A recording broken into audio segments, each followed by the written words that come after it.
October 2nd, 2025. In the sweltering darkness of Pyongyang, a war treaty was signed. Not in ink, but in silence. Two sides, two voices, one brutal ambition: to breach Ukraine's defenses before the first snow.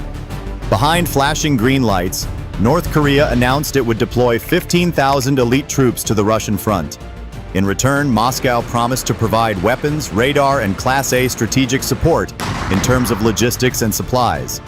They believed no one was listening. But in Kyiv, deep inside an underground bunker, the Horizon 12 surveillance system intercepted their whispers and turned them into coordinates of doom: 15,000 soldiers, 120 armored vehicles, 80 artillery systems. Now, Ukraine's generals faced an impossible choice: wait, beg, or strike first. The answer came quickly.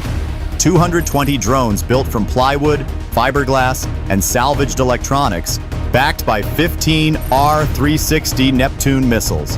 Attack! Can a swarm of $2,000 drones really penetrate a multi-billion-dollar defense shield? And how would Pyongyang react when firepower rained down from the sky? Let's find out. 2:10 a.m., October 2nd, 2025. Pyongyang, North Korea. Inside a dimly lit conference room on the outskirts of Pyongyang, the atmosphere is tense. The only light comes from a flickering green lamp on a table covered with satellite maps, military charts, and encrypted documents marked Top Secret, Kursk Line. Outside, the night is quiet. Inside, history is being rewritten. A secure call connected Pyongyang to Smolensk and onward to a Russian command post near Belgorod. On one end, North Korean military envoys spoke in controlled whispers. On the other, Russian officers leaned toward the screen, faces lit by blue light. Their words were coded, but their meaning was unmistakable. A pact of war. North Korea had agreed to deploy 15,000 elite soldiers to the Russian-Ukrainian frontier, concentrating in 3 fortified sectors along the Kursk-Belgorod axis, near Suja Ridge, Zelenyansk Forward Zone, and Novopolisiye Camp, less than 40 kilometers from the border. Their mission: to break Ukraine's defenses before winter, striking hard and fast where the lines were thin.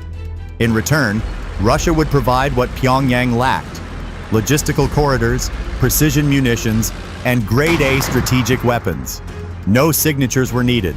The silence that followed the deal was colder than the October air. If true, the numbers were staggering: 15,000 men, 120 armored vehicles, and over 80 artillery systems massing near a volatile border. If this alliance held, the balance of Europe could tilt overnight. But what neither side realized was that their whispers were not lost in the ether. In Kyiv, a classified surveillance array, Horizon 12, intercepted fragments of the encrypted transmission. Coordinates, voices, deployment schedules, all recorded, all analyzed. Somewhere in a dark room in Ukraine's military intelligence headquarters, a red light blinked. The secret was no longer theirs. And as the clock struck 2:30 a.m., the room in Pyongyang went dark, leaving behind only the echo of a plan that could ignite an entire continent.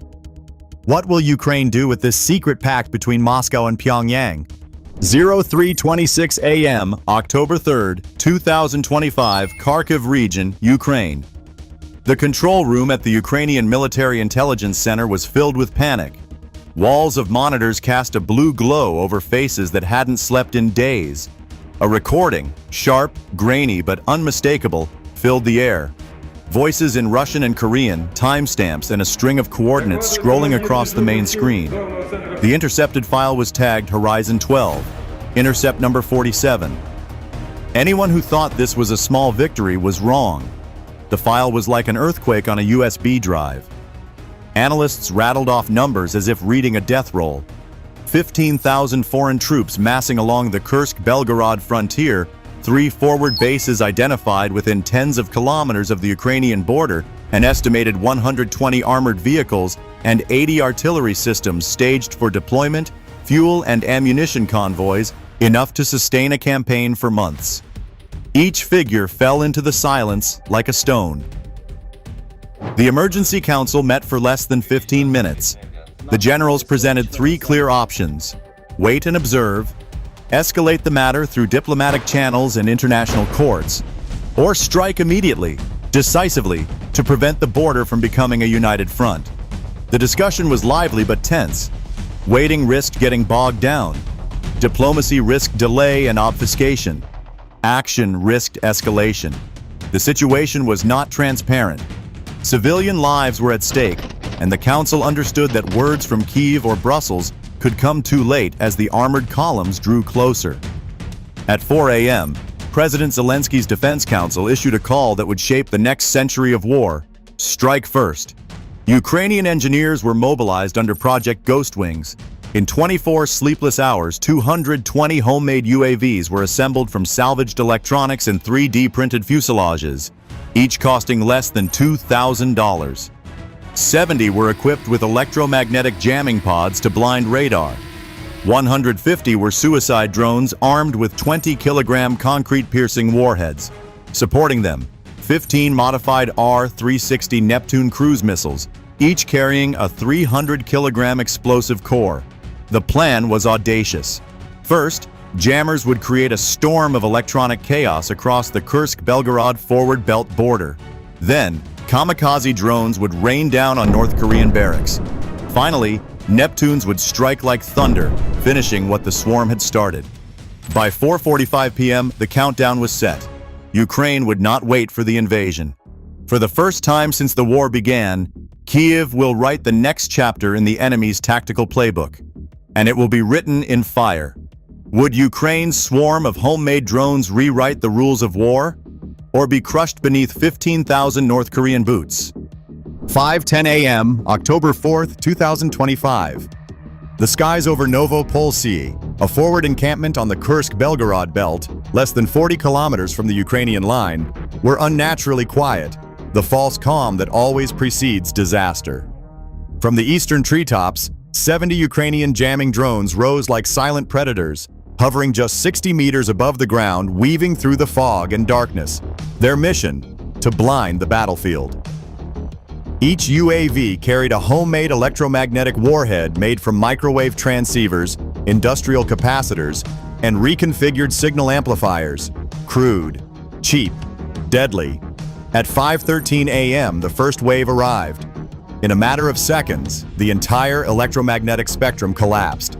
The Russian S-500 Prometei and North Korean KN-06 systems, designed to track hypersonic threats, were neutralized. Radar screens went blank. Targeting arrays spun. Operators screamed as ghost signals flooded the network. In 87 seconds, the area's vaunted defenses had become a digital graveyard. Searchlights lit the sky and panic set in. Rebooted interceptors rushed blindly, more than 20 missiles fired, destroying dozens of drones. But the real attack had yet to begin. At exactly 5:19 a.m., it happened. 150 suicide drones swarmed in from the south, flying in scattered swarms. The attack was algorithmic, no central control, no predictive model. 9 strike groups, each tasked with attacking a different segment of the tri-border base. The radar shaft shattered on impact. Missile carriers and air defense units were set ablaze. 27 KN-06 launchers were destroyed in less than 180 seconds. The command vehicle was destroyed mid-flight. At 5:25 a.m., the sky opened. 15 R-360 Neptune cruise missiles launched from camouflaged Ukrainian artillery batteries whizzed through the forest at low altitude. Flying at Mach 0.8, they were virtually invisible until impact. A 90,000-gallon fuel depot vaporized in an instant, visible from 30 kilometers away. Ammunition bunkers exploded in a chain reaction, scattering debris 2.5 kilometers away. A food storage facility that fed 10,000 troops was lost in the fire. A barracks built of reinforced concrete collapsed under the pressure of the shockwave. Dozens were crushed before they could even stand up. By 5:50 a.m., the once mighty tri-border base had burned to the ground. Communications were cut off. Commanders were dead or missing. More than 9,800 North Korean troops were confirmed dead or seriously wounded.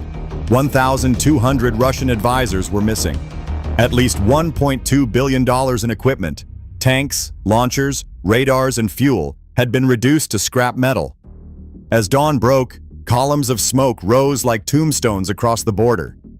The surviving soldiers looked at the smoldering ruins with disbelief. not of the enemy, but of their own strength.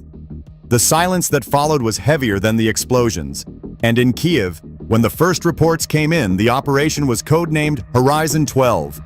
Keep watching, because the aftermath of this strike is more shocking than the attack itself.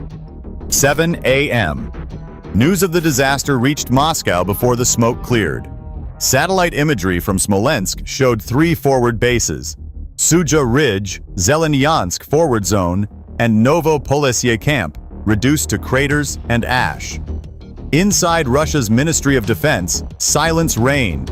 A Russian-backed joint force had been annihilated in under 40 minutes, an outcome previously considered impossible. The initial reports were unfiltered and brutal. 11,000 North Korean casualties, 1,300 Russian soldiers dead or missing, 28 armored vehicles destroyed, and 4 ammunition depots erased. It wasn't just a tactical failure. It was a global humiliation, displayed in infrared heat maps and thermal scans impossible to deny. Moscow's impenetrable western shield had been shattered, not by stealth jets or hypersonics, but by cheap drones and homemade missiles. By 7:30 a.m., the Kremlin convened an emergency council. Defense Minister Shoigu arrived first, followed by President Putin's inner circle. The tone was clipped, the phrase "unacceptable exposure" repeated over and over. Intelligence estimates confirmed 73% of North Korea's forward assets were neutralized, and Russia's Bryansk-Smolensk corridor had suffered a 35% temporary degradation in radar coverage due to sustained jamming. By noon, the media machine activated. State outlets labeled it a Western provocation, while European leaders urged restraint. But behind closed doors, Moscow seethed. Plans for retaliatory cyber strikes, troop movements along Ukraine's northern edge, and redeployment of 2 S-500 divisions began within hours. Yet even as plans formed, harrowing images surfaced online. Civilians fleeing firestorms, emergency crews digging through collapsed hangars, convoys of ambulances carrying the wounded. The death toll climbed past 12,000, with over 19,000 displaced, most of them farmers and factory workers caught between front lines. NATO called for an emergency summit. Beijing withheld comment. And in Pyongyang, the last secure communications line cut out by mid-afternoon. As night fell over Moscow on October 4th, the city simmered, half fueled by rage, half stunned into silence. The question whispered through the corridors of power: if drones can do this, what comes next? The smoke has cleared across the border, but the world is still reeling from what happened. In Kiev, war rooms once buzzing with real-time feeds are now quieter. Screens show not explosions, but data, satellite images, intercepted transmissions, casualty heat maps. Ukrainian Defense Intelligence and NATO Command in Brussels have spent days dissecting the operation that changed everything. The numbers are staggering. Over 11,000 Russian and North Korean troops killed or wounded.